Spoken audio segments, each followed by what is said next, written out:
But with every dollar, Wow, that was you're supporting. I don't even know how to explain that. I actually do not know how to explain that. That was just pure that is what happens when a team starts on time and a team doesn't start on time. 100%. That was textbook. I was going to ask you where you kept your crystal ball because you nailed that. Yeah, so we got Golf King here. My buddy Golf King saying if anyone blames Bennington, you're a bloody idiot. I put a couple of those on Bennington. I really do. There's two of those that I think he absolutely should have had. However, when you're giving the puck up right in behind the net, you're going to get burned sooner or later. Chief might get fired. I don't see that happening, but I see exactly what you're saying there, Golf King. There's things that this team. There is a fundamental issue with this team that unfortunately rears its ugly head a lot, and there is Bennington is that guy that the team just doesn't get along with anymore. Right, his bravado, his attitude, his my way or the highway is showing through, and it's becoming the highway. And I hate to say that because I really do like Bennington. I like what he brings, but when it's obvious that it's the my way or the highway thing, at some point it's got to give, and that's what I think is giving right now. Is it's definitely that there's something where this team just does not, they don't play for him, right? Whatever it is, they do not play for him. Mm-hmm. Let's see what we got here. Agreed. Yeah. This is Jason Nichols, our buddy. I will say Edmonton screwed up by not scoring and making it 5-1. Possible. So, I mean, they got 4 tucks in one period. Tough to fault them for not getting 5. But yeah, well, the thing is, and this is the one thing. So we're down 4. The Blues are down 4-1. I'm not worried. I wouldn't be either. I think because the Oilers are so good at giving up leads like this. They're so good at getting in a track meet. They're so good at not playing defense. Yeah, and Jason's right. The Blues are the comeback kids. Mm-hmm. Yeah, and it's not like Edmonton is.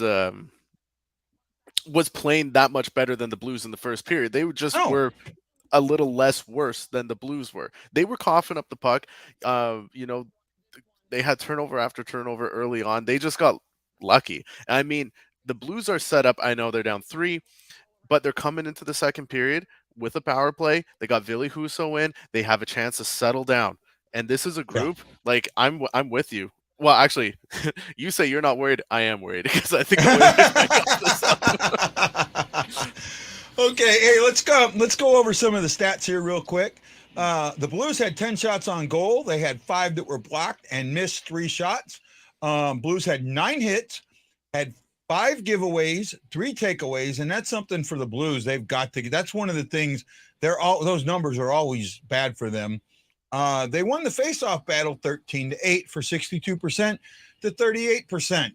Edmonton got off 18 shots right there. There you go. That's going to kill you. They had 6 blocked. They missed 4, had 9 hits, had no giveaways, and 2 takeaways.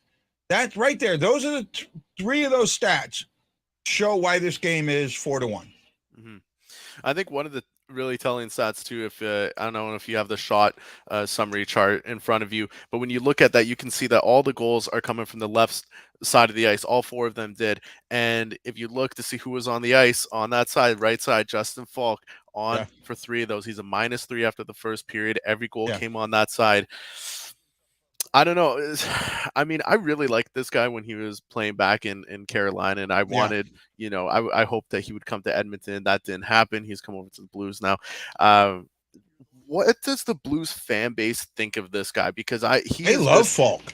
I think he's the biggest defensive liability.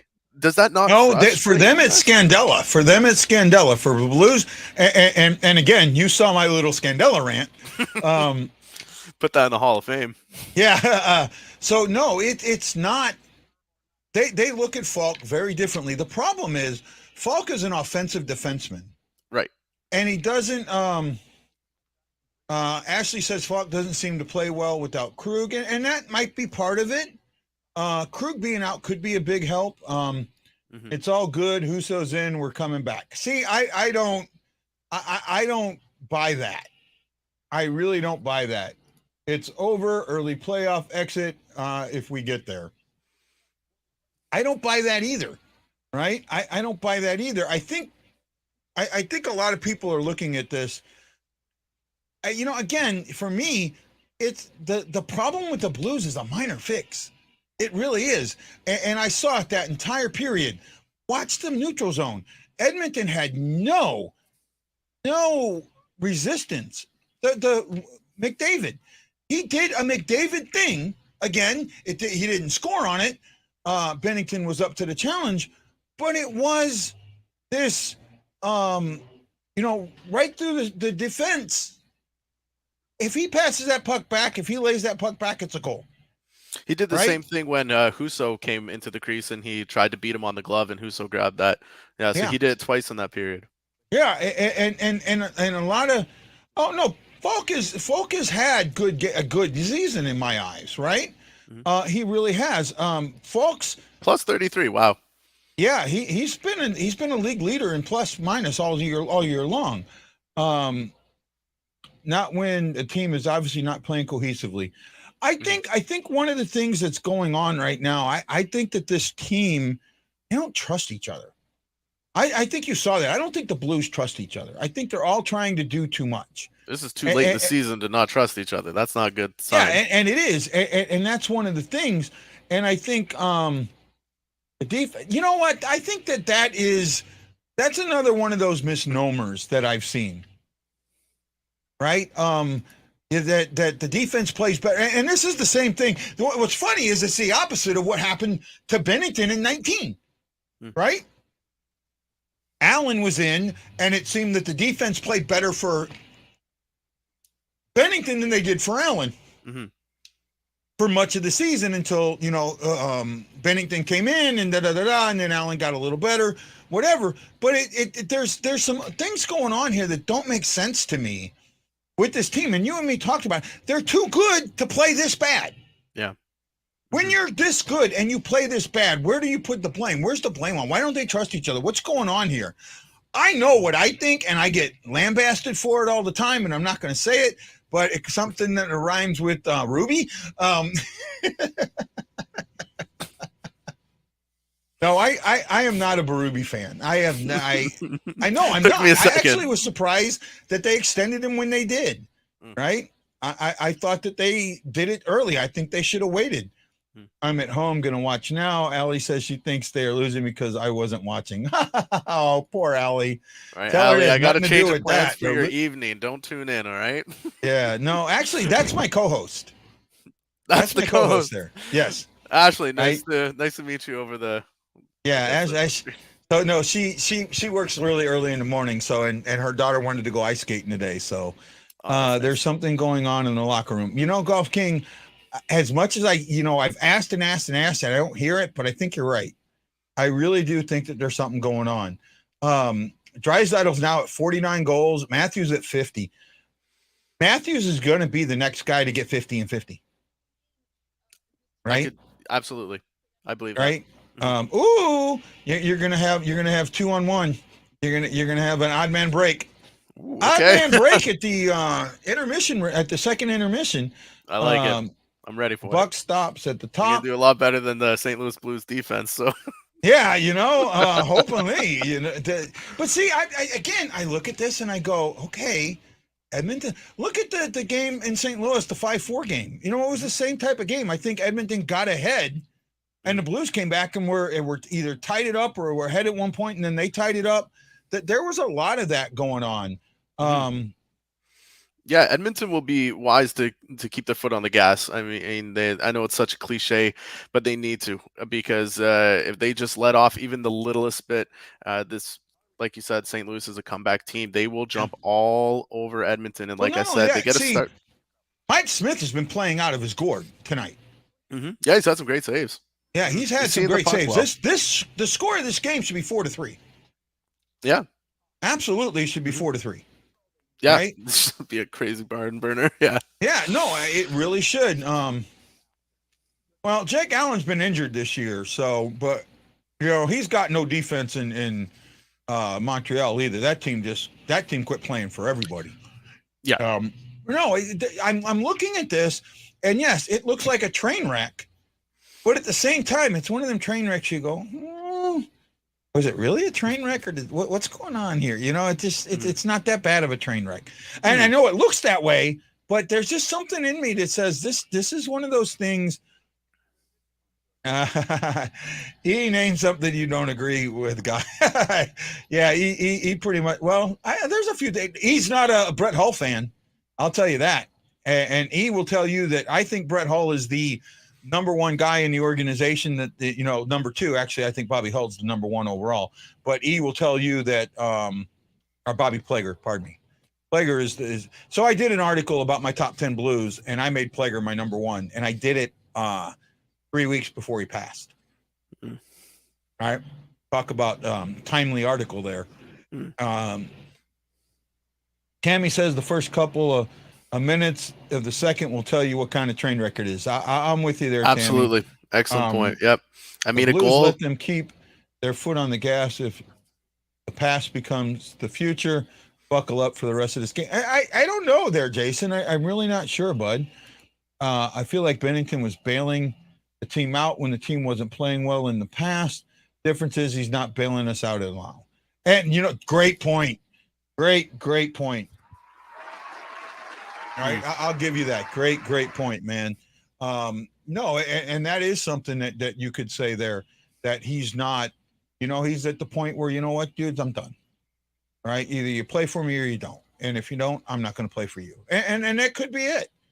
Right? That could be it. And I'm with there.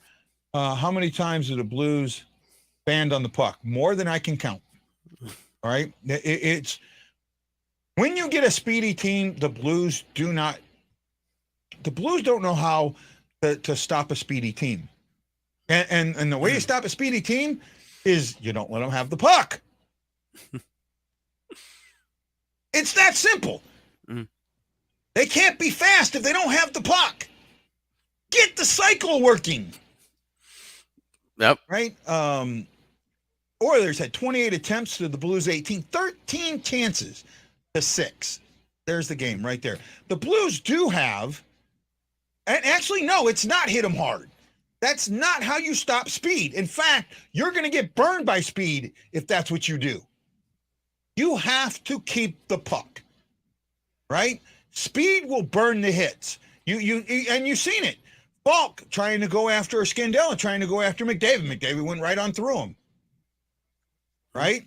McDavid went right on through him. So to beat, you got to keep the puck. You got to cycle the puck. You got to frustrate the team. And you score a goal on this power play, you will frustrate this team. You will see them start to break down. Now, if they have another shorthanded opportunity like they did in the first power play, yeah, forget it. We're done.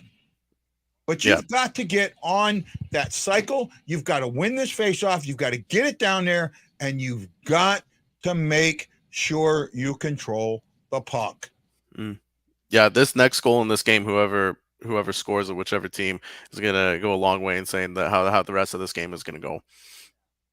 It's like you said, if Edmonton gets one more on the board, we call this one, it's done. But St. Louis has a golden opportunity. They have 40 minutes. That's so much time in hockey. They can get 3, absolutely, and they start a man up. Nice clean ice. They got Husso in net, a lot of confidence. I mean, the players, I don't think they're going to be sitting back. I think they'll try and push a little forward. They got that confidence in the back end. So this is going to be a good second. I think it's going to be good for the Blues. The Blues I hope it's are not. But plus 28 in the second period. Wow. Plus 28. Talk about a slow start team. The Oilers are plus 6. 5, 6, 7. Plus 7. Plus 7. Right? Okay. Here's the other thing that surprises the Oilers are only plus 1 in the first. We coming get into this game. Yeah, the Oilers. What was I? You know what? I'm not even going to try and pull this stat out. But it was if anyone can find it, how many times the Oilers have conceded the first goal of the game this season. It is a gross number how often the Oilers play from behind. It's there was a stretch in December where they were allowing the first goal within the 16, first 3 minutes. 23, and 5, giving up with the opponent scoring first.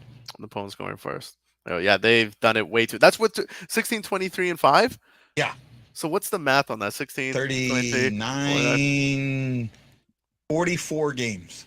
And they've only played 66? 60, yeah. That's bad. So 2/3 of the time they're giving up their first goal. Not a good look. Yep. Yeah, Oilers need to clean that up. And for St. Louis, the opponent scoring first, they're 17, 12, and 4. 17, 12, and 4. So they're pretty good at giving up the first goal too. Yeah, and pretty good at winning though. Yeah. When that They do have they do the better. So I mean, for Edmonton, they didn't give up that first goal today. Yeah, really surprised. It was nice to see. I mean, the first 4 minutes, 3 goals were scored. It was all sloppy. It was sloppy play on, but for both teams. So I think Oilers just got lucky. They just played a little less worse, capitalized on a little better than the Blues did. Like I said, I don't think the Oilers really had much sustained pressure in the offensive zone. No, they didn't. They didn't. I didn't see the offensive zone stats. I wish I could find a way to pull that up. Offensive zone time, but it didn't feel like it was like it was mistakes. They capitalized on mistakes. Yep, exactly. The Blues didn't, right? Yep. And that's the difference in this game. If the Blues can capitalize on a couple of mistakes, this is a totally different game, right? So for the second, the Blues have to limit the mistakes, and they have to capitalize on Edmonton's mistakes. Yeah, Edmonton is not a good team at holding a lead. I mean, you look at their goals per game. You know, they're giving up. They're what team that gives up goals? I'm trying to pull it up now. 3.22. They sit 22nd in goals against. So yeah, compared to the Blues, which is a 2.85, where they're 11th best in it. They give up a lot. They score a lot, but they give up a lot. Yep. Yeah. So that's got a lot to do with it. You know, it comes down to, win the battles. Win the battles. You start winning the battles, this game changes, right? And you know what? That might be right. Actually, this is one of my favorite sayings: "Clean it up and kiss." That's the KISS method of hockey. Keep it simple, stupid. Yep. Right, and that's what it's going to take. Okay, game is back on. We'll see you at the second intermission, Alex. Thanks for showing up. This is Guy and Alex saying aloha mahalo, and we'll see you at the second.